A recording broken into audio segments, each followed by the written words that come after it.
is perfect. As perfect as we can get. I think that's not bad, huh?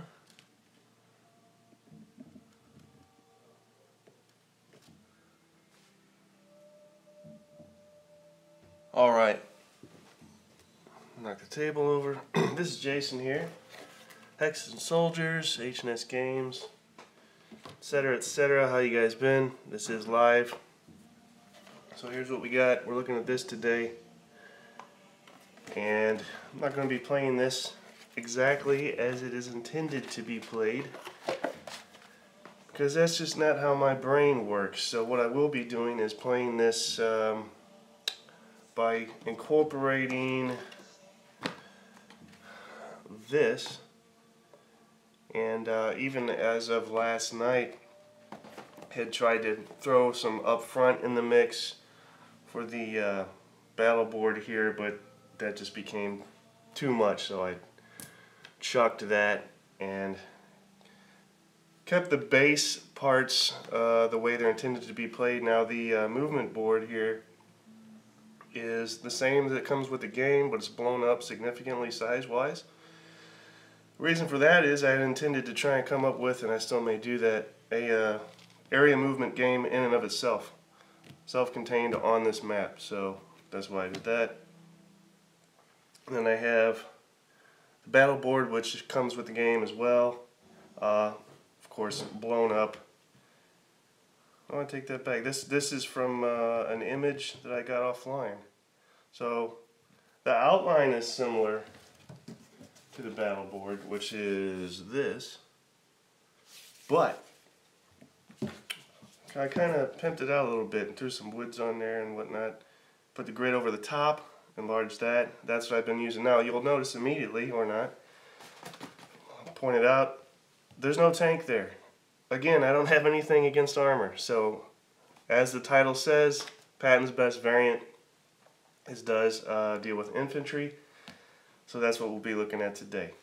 In fact, one of the games I did, Ostfront, is very similar to what we're doing. Of course, that takes place in the Eastern Front, and there are a lot more differences than what we'll be dealing with here today. Today we're going to pretty much be dealing with the core game system that runs Patton's best, but again, with infantry. And I thought I'd share this with you, because I got nothing better to do, but also a couple of you have been curious as to how, not just why, we'll leave that for later, but how some of these variants that I deal with take place. So I'm going to give you a glimpse into how they take place. So this is not going to be a... What's wrong with this? This is not going to be a hurry up, speed through, I'm getting bored, get to what you're getting at, or I'm going to stop watching. And if I'm not going fast for you, then you may want to be doing something else while this takes place. So that's my disclaimer. I played this once through completely last night, had a blast.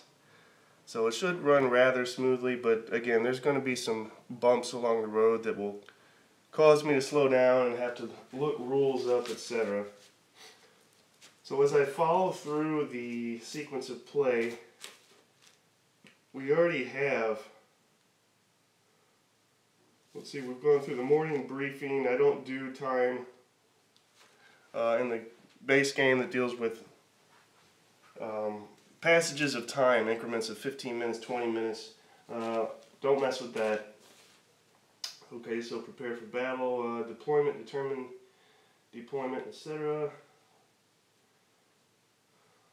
Don't have a lot to look at there as well. Movement sequence, let's see. Alright, so here we go. I've already rolled for along the perimeter, outside border of this movement map, our numbers, and you're going to roll to see where you enter, and you're going to roll to see where you exit.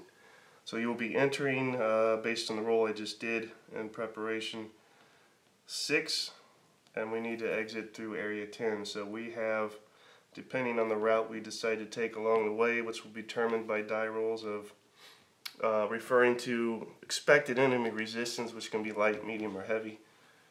we're going to weave our way up through there. Once we get through there, we'll be done with the scenario. So I've already done the entrance and the exit. This is represents the task force that is the American troops rolling through the northern countryside of Normandy. So check any one area adjacent to your task force for estimated enemy strength by consulting the resistance table. So let's do that. We're going to check for area A, and there's 4 different types of areas, A, B, C, and D. And the predominant terrain features determine the differences in each category. So for instance, D, as you can see, is more wooded. C is more urban or village, so there's going to be buildings. A tends to be more open fields, and I think B is fields and farmhouses, something along those lines. So let's check the expected enemy resistance for that area. And this game comes with 3,000 charts. Tons and tons of charts, so this is what's going to slow us down. I don't have all of these laid out, so I have to flip through them. And I think those are on the board itself. Yeah. Or not. Exit area. Here we go. Resistance table. So here's our first rolls. Let's see if I can put this here. So the expected resistance for the day is what we need to determine right now, and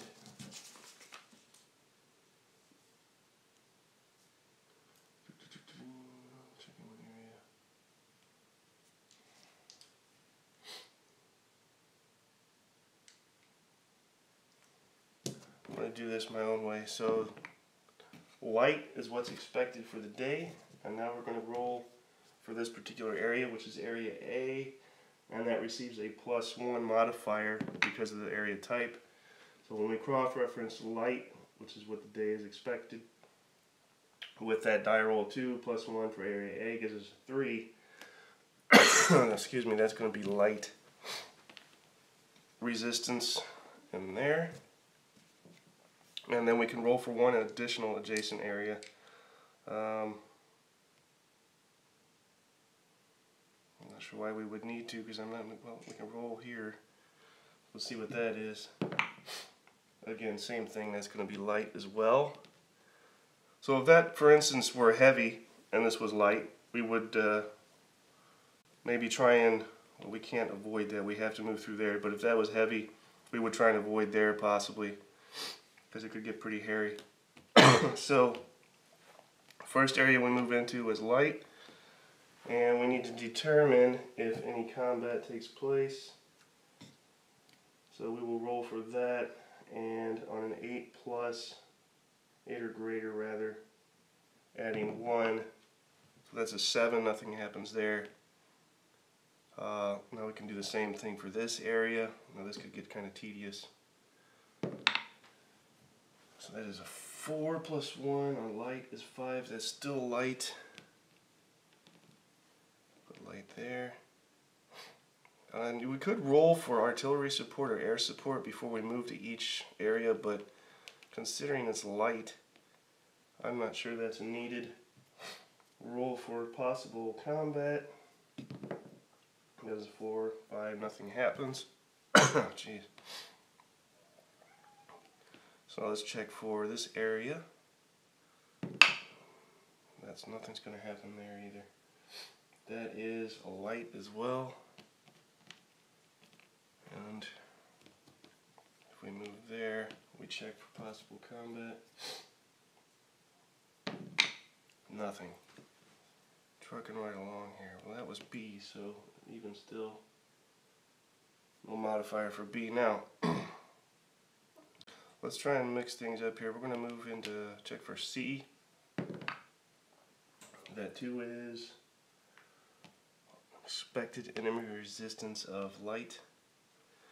And I guess I should be flipping these over as I go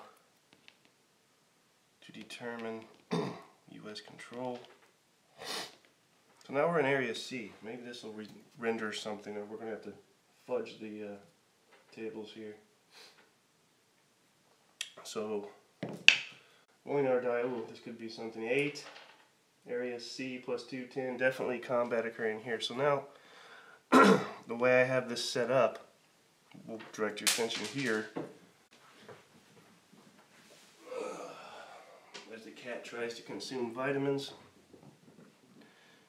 If I can direct your attention here, we have the U.S. platoon, which consists of 3 squads, an 8 neg 1 leader, and a broken down medium machine gun. I'll get to that in a second. The enemy resistance is light, which means there's going to be 2 squads that are pulled. So we'll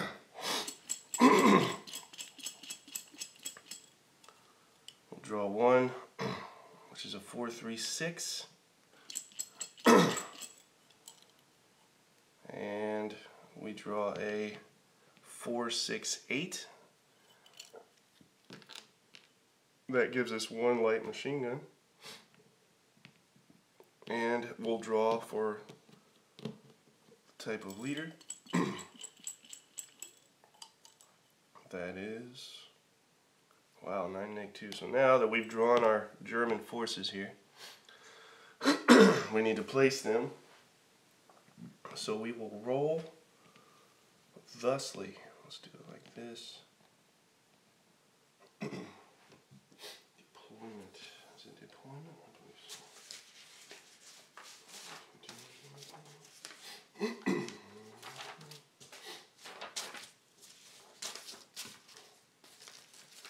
Find the shirt, deployment tables. No, that's not what I want. Let's see, battle in place, advancing.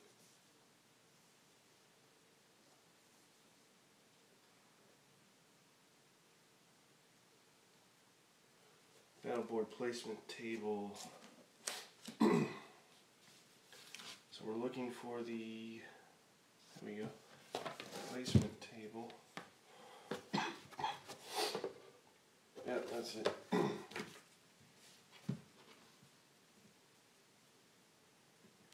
So we need to determine the sector first by rolling 1 die. So we roll a 2, that yields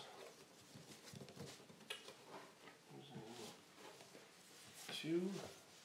Seriously?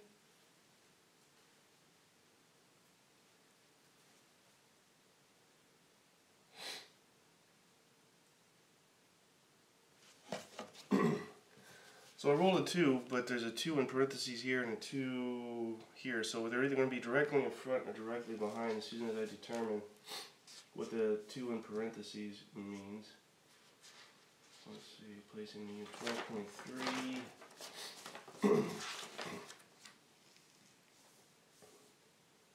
Placement sector 5.12. Jesus, cat. 1, 2, 3, 4, 5. Okay, when an enemy unit is activated, only if the corresponding sector enemy unit appears only in the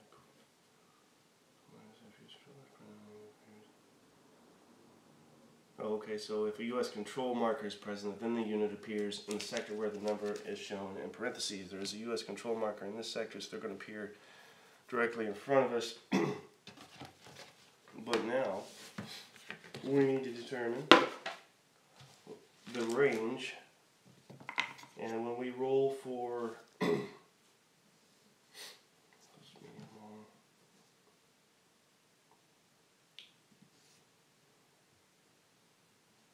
alright, here we go.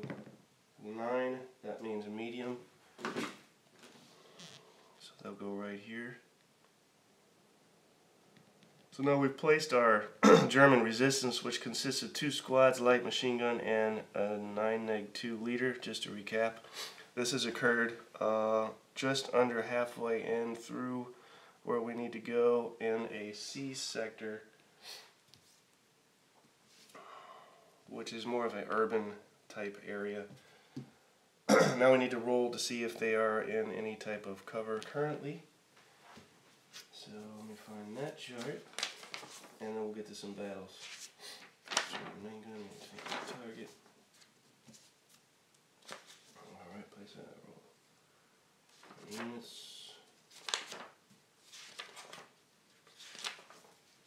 See here.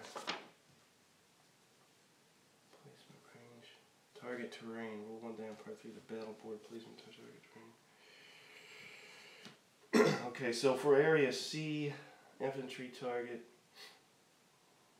Let's roll 1 die. We get a 7.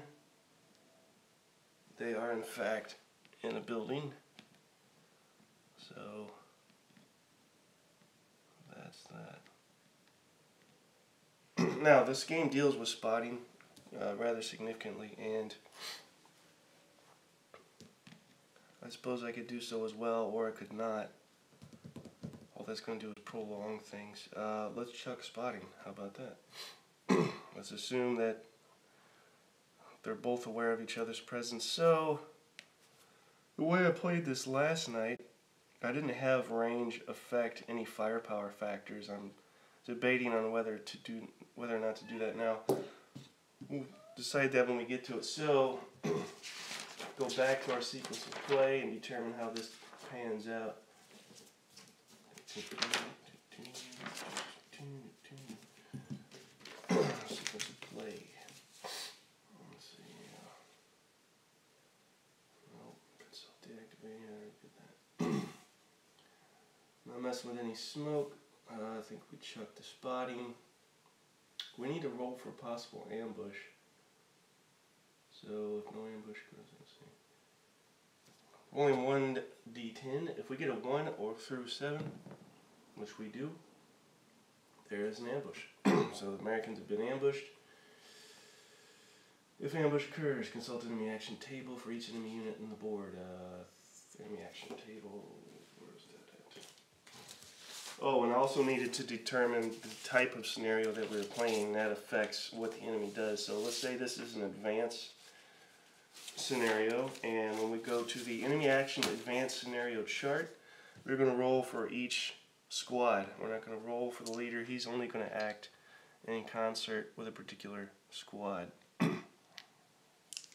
So let's roll for squad with machine gun first. Let's just see what he does. And an advanced scenario, rolling 2d10. So that is a 8, and he does nothing for some strange reason. Maybe he's waiting to get a better shot. Turn him upside down to represent having been expended.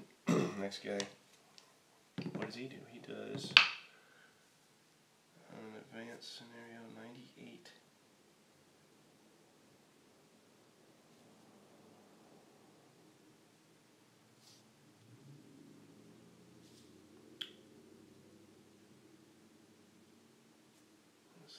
Fires.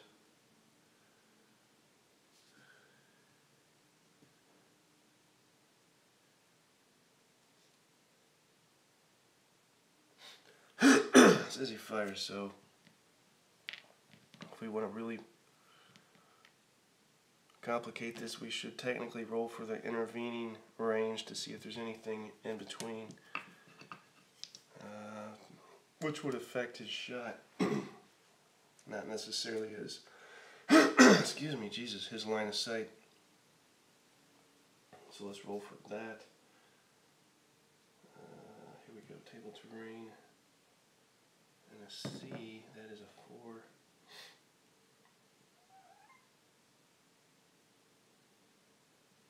Looks like woods. Area type C.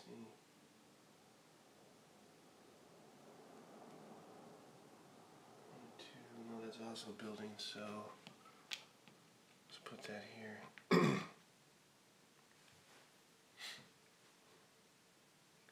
Let's see, here's where you need to kind of decide in your head how this works. So again, I've decided to pay attention to possible intervening terrain between the two squads, and doing so that's yielded some buildings. So are you going to say they have no line of sight? Are you going to say it's going to degrade firepower as they fire through it. If we want to keep things simple, we can say it just degrades the shot instead of saying he doesn't have line of sight, because this game does not account for that necessarily, and it could take all day through die rolls to get him to finally move where he needs to move to get a better shot. So we'll just say it's degrading terrain as far as his firepower. He has firepower of 4, by the way, that squad. As we go to the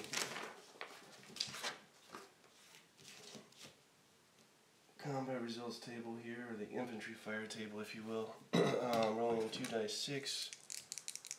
So -2 on this shot. However, building's in the way, so let's say that's a +2.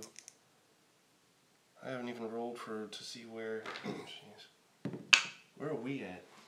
As in the U.S. squads, they are. See as well, 9. Oh great, we're in the open. How lucky.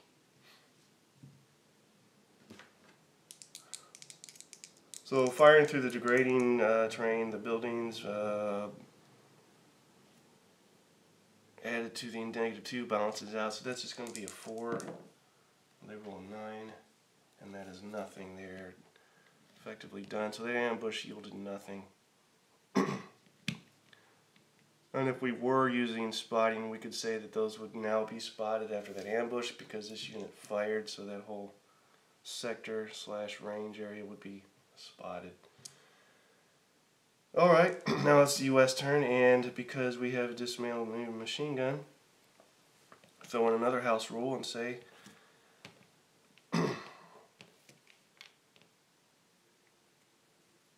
say that it's available now. They could have been mounting this machine gun during the ambush, could they not? And I know there's a rule for that, but we'll just say they did that during the ambush. Now they're ready. So who we're going to fire with first? We have, and I don't do group fire, by the way, at least in this little deal here. So let's start with this guy. He has a 7. There is no 7. That drops to 6. Again, intervening terrain, as well as in a building. Good Lord. Let's try moving forward into those buildings. Let's do that. So we do move as a group. Nobody can move separately. So we're going to move forward to try and cut back on this intervening buildings here. But in doing so, we need to determine what these guys do as a possible reaction to our movement. So, find that chart.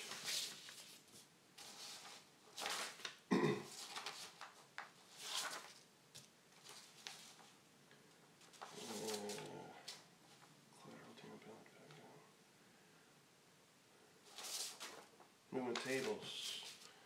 So we want to move forward. We're going to roll these dice. No, that's not it.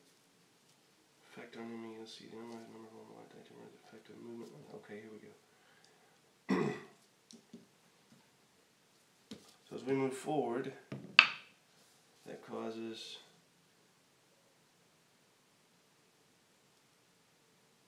nothing to happen. It says redetermine facing, but we don't deal with facing here for enemy units. That's a possibility that we could have incorporated into this. So basically nothing happens. We're able to move forward. Now in this game, it also puts us in cover, so that's good. It pulls them closer to you. These guys don't necessarily physically move anywhere on the board. Everything around you is adjusted as a result. So these guys do become adjacent, and that's what we want. So that's our that's how we spend our turn. Put them back thusly.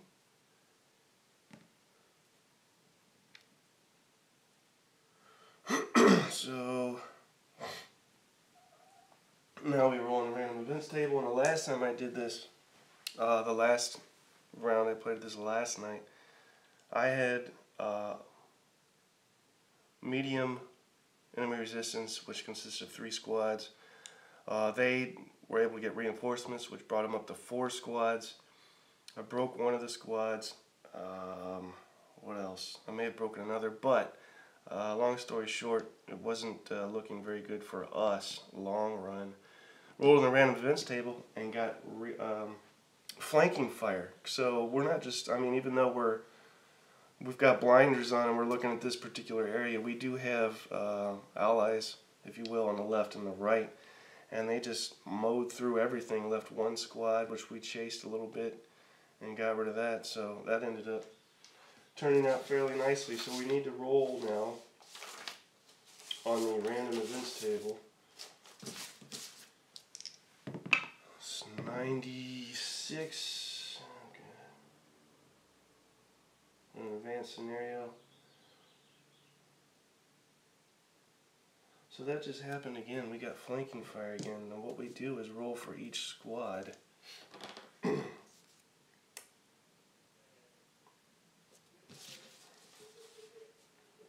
Flanking fire, -10 modifier. Enemy fire. Let's see, friendly action. What chart? See the main charts everywhere. To kill infantry charges.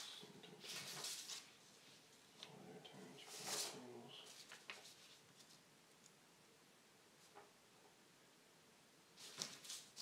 Friendly action.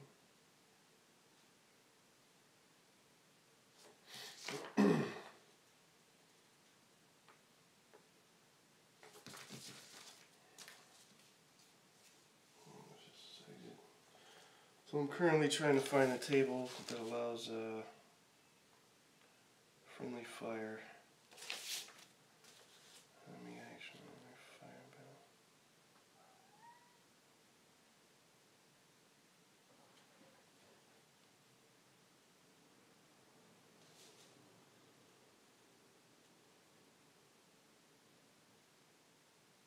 Okay, so we need a 1 through 30 to knock each unit out. -10.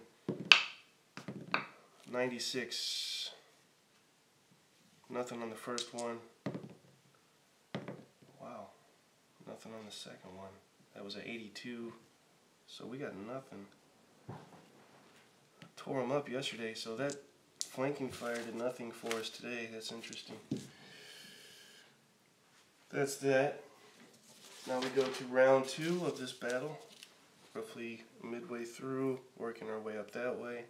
We have been ambushed. Nothing came of that. Moved closer to get cover. We were in the open, which also got rid of the intervening degrading terrain. So now it is the Americans' turn. And we're going to fire away. So that's a 7 and a 4. 7 chart. Well, there is no 11, so that brings it down to 8. 5. And again, you may have noticed I didn't incorporate the leader. I'm only using him for the unit he is stacked with. So that's a 5 going into a building is a +2. Make that a 7. It's a +1 morale check for these guys. And it does nothing. Let's move to this unit here, which is a 7. Again, there's no 7 column. That drops down to 6. We're going to add 2 for the building. That brings it to 7. Another normal morale check. Leader first. It's an 8. He's fine. And then these guys are fine as well. That brings us to, I forgot to do rate of fire in the machine gun. Isn't that something? Another 7 there. Still stays 6. Anything? Ooh. It's a 3 minus 1 is a 2. This is a 4. Plus 2 morale check. 3, 4, 5, 6, 7. He's a 6, that broke. And then we will route him here. Now it's the Germans' turn. Let's roll to see what they do. He is going to try to rally. That's automatic, so he needs a 5 or less. Wow, he got it 4, so he rallies. That's his action. And then we have the leader and this little squad here. Let's determine what he does. Now, where's that chart at? Let's see.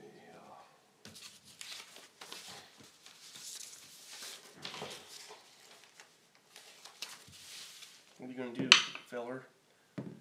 With a 74 in an advanced scenario.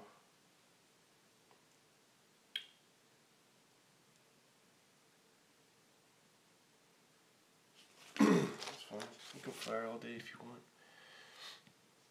So that's a 4. His leader's modifiers wipe out our defensive modifier for being in the building. Let's see what happens. That's a 9, so that is absolutely nothing going on there. Leave him there. I'm going to roll on the random events table again.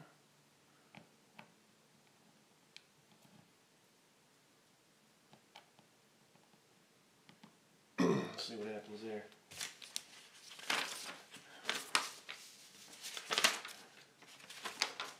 Random events. What's our next random event? Alright. 84, advanced scenario. Seriously? More flanking fire. So again, flanking fire is negative 10 modifier. Need a 30 or less. He is gone. He has been flank fired. And then we roll for him. He is gone as well, so our flanking adjacent friendly fire is taking care of those guys. Let's see, make that US control. I must say that the flanking fire deal, and I think the random events in this game are optional. I feel like the flanking fire, again, after having dealt with it last night as well, and in the past, is a little, perhaps too effective. So, back to square one. Let's not go through here. Well, why not? Let's make this interesting. Let's go through here. So, expected resistance for the day is light, but we need to roll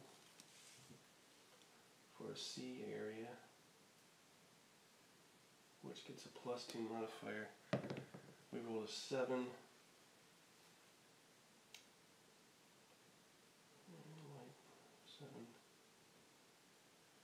So the resistance here would be medium, were there to be a battle. Again, I'm not going to opt for artillery fire. Let's see if combat occurs. Let's see, roll this. There's a 7 for medium. Resistance in battle. So there is combat occurring there.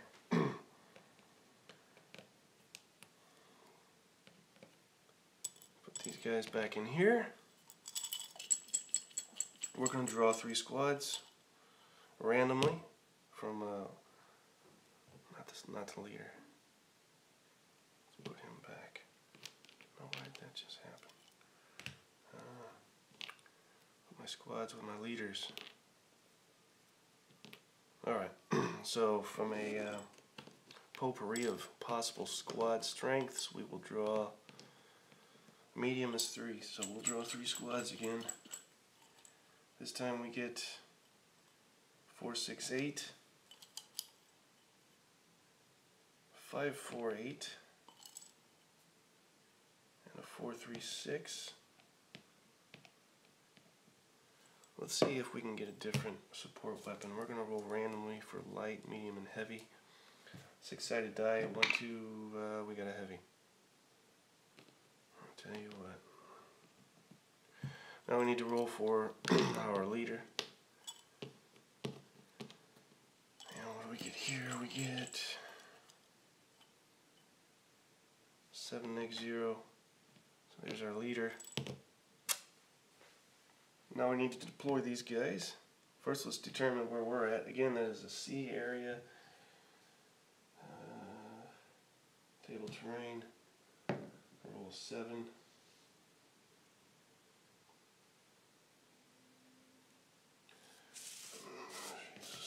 Building for us. We are sitting within arm's reach of a building, so that's good. Let's determine where these guys are. 10. Seems ominous.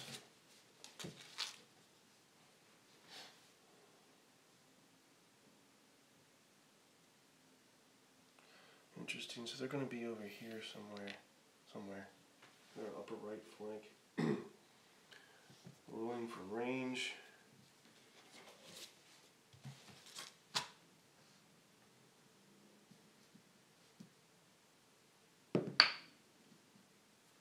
They're at medium again, darn. Let's see. So him with a heavy machine gun. That's a kill stack. Alright, 4 and a 4. Put this guy here. What's their terrain? They are in what? There's an 8. Area type C. They're also in a building, not surprising. Possible intervening degrading terrain. It's a 5. And it's also a building. What?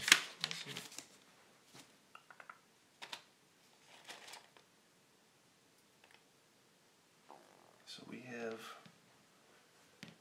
intervening buildings as well. Roll for possible ambush. 1 through 7, yes. And yes, again, ambush. So now we need to roll to see what these guys do.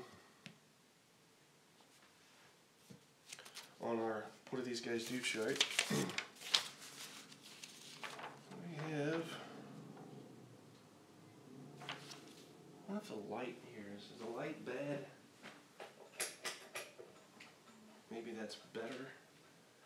Maybe not. Probably not. That's unplugged. Hopefully it's not too dark, you guys can see. But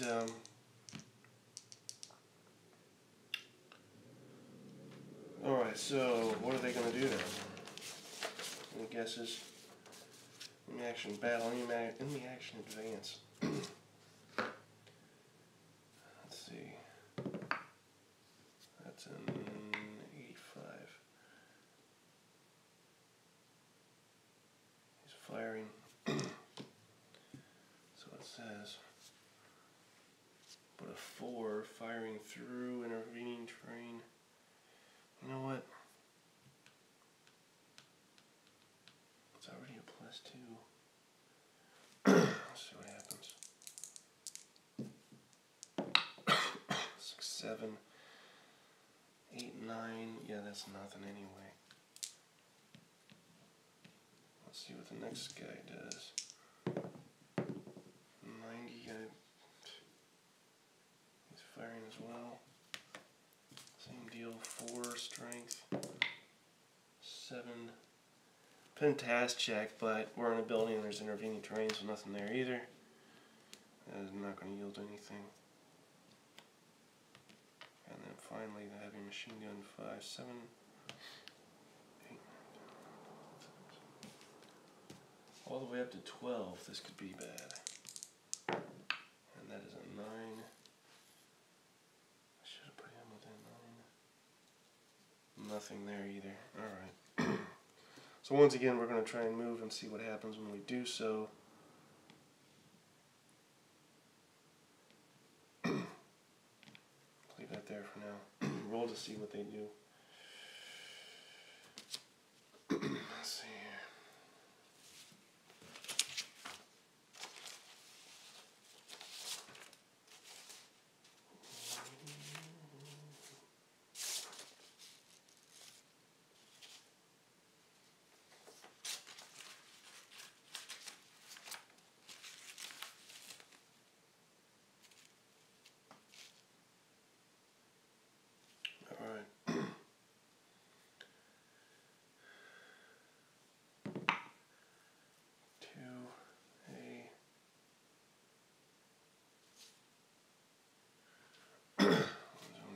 forward, so that just brings them forward. So basically what happened is, again, we moved closer and they stayed put, but that is represented accordingly by bringing them in, even though they didn't move. So now we're adjacent. They are still in buildings, because they were building intervening buildings. We are also in buildings, and it's now their turn. So, going again to see what they do. Why is that here? Nation advance. It's a 54. Really? Really? This guy didn't like that. He's moving back. Alright. Have it your way. Next. 31. Oh, these guys are going to move back. 31. He moves to the right. And the next guy, as a result of our moving, 88. He's firing. He's had enough of this nonsense. So 7, again 12, plus 2 modifier. 11. He just missed a pen task check. So those guys are done. Now it's my turn. Let's see, anyone here? I'm moving this.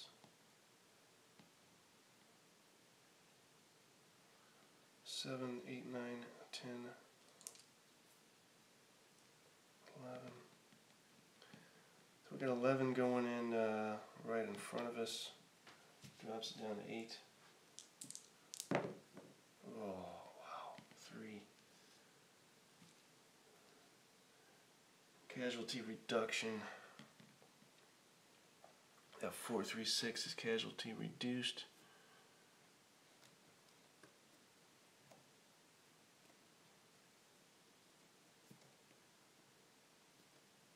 Really?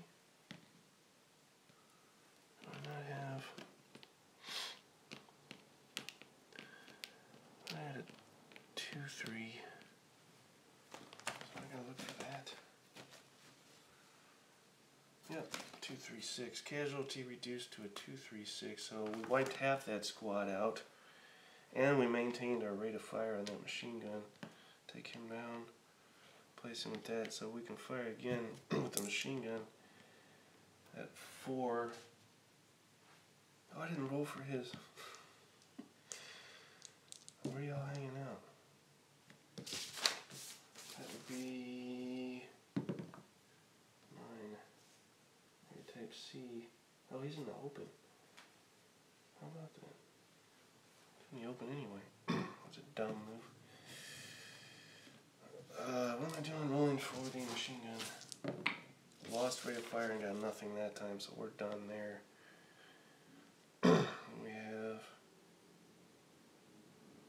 What do we do with this? Let's pull him that way. 7, there's a 7, drops to 6. And that is a 7, becomes a 6, becomes a 7, 8. Pen task check. Morale check on him. 5, 6, he passed that. And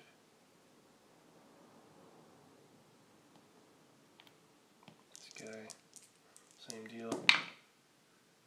It's an 8. A 6. Pen task check again. And he's fine.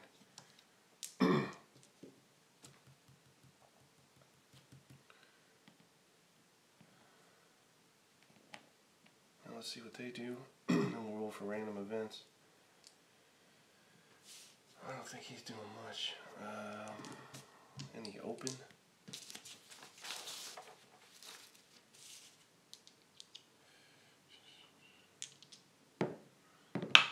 47. Now see, that's cool, that makes sense. He was in the open, he just got lit up. And when I roll the dice, it says they move back. And I agree with that, I like that. What's his new terrain? 4 on type C is he's moved back to buildings. Why wouldn't he? How about this gentleman? 468. What's he gonna do?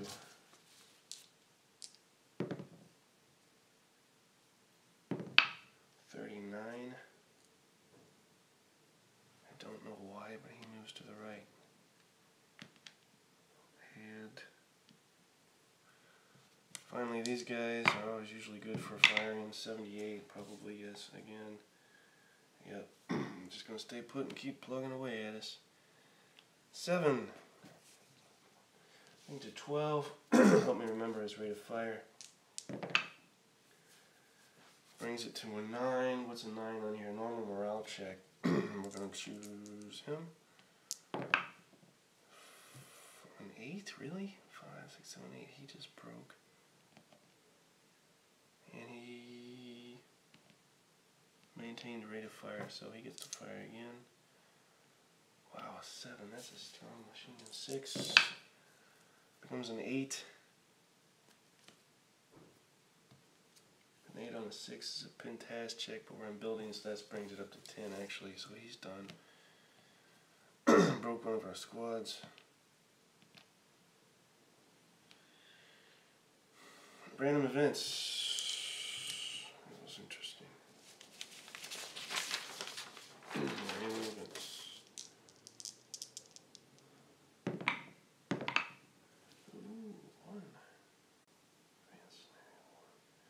Time passes, that's what it says, and we don't play with time, so it's basically nothing.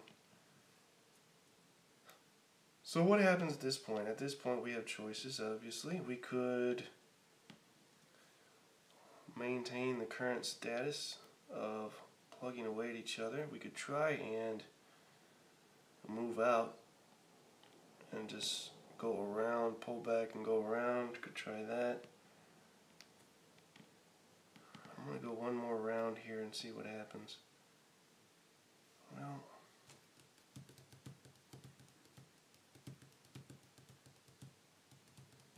let's do one more round. Regardless of what happens, I may cut it. So Americans first again. Let's go try and rally this guy. He needs an 8 or less. He has rallied, but that also counts for his action. So he's done. 7 comes an 8. Because there's no 11. So these guys are going to fire. Let's try and get rid of this. I should do it like that. This guy here. Nope. Let's try and get rid of this guy here. That's a 9, 10, 11. That's nothing. Terrible roll. Forgot to check rate of fire again. Finally, this guy, which is a 7, drops to 6. Firing again here. Add 2, 6, 7, 8 is a pintask check. I'll take that. He passes that, so nothing there. Drop that. We're done. What do they do? Start with him this time. He's not firing this time, I'll tell you that. 24 advanced scenario and 24. He's going to move. Really? You're going to try and do that? He's going to try and outflank us, I guess.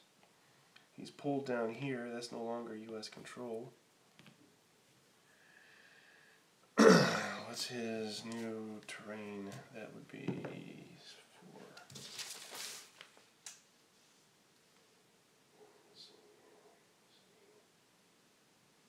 Yep, he's got buildings.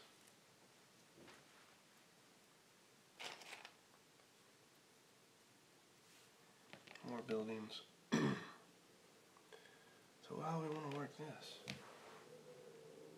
Gotta roll for these two.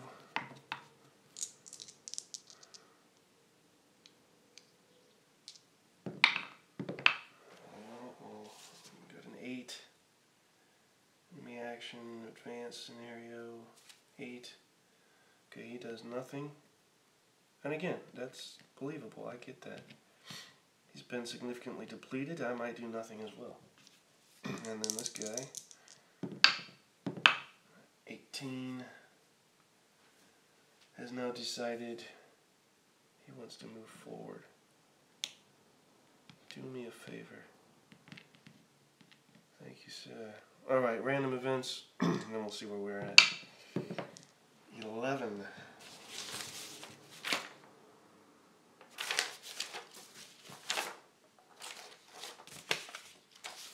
Where's the sheet? Random events 11. Advanced scenario. Oh wow, cool. Friendly artillery. So, roll against each enemy unit on the friendly action table. Okay. So that's 1 to 30. Start with him. No modifiers here. If I get nothing. 35, he's fine. Here. Nothing. And here. Got him. Enemy artillery. Finished him off.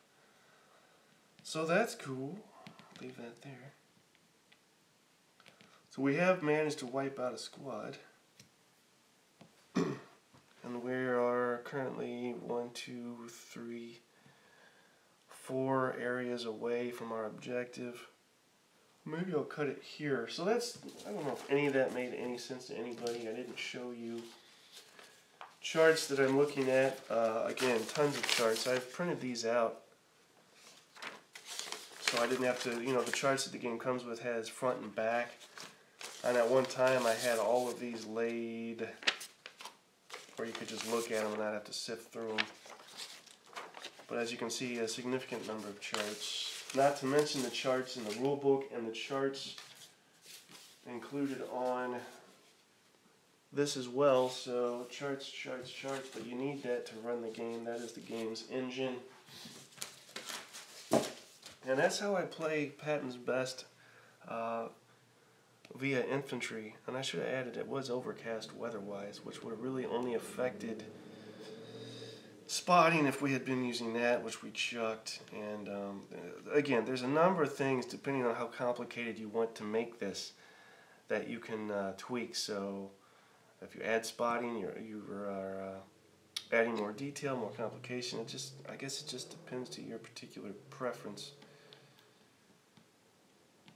But it makes for a fun passage of time, and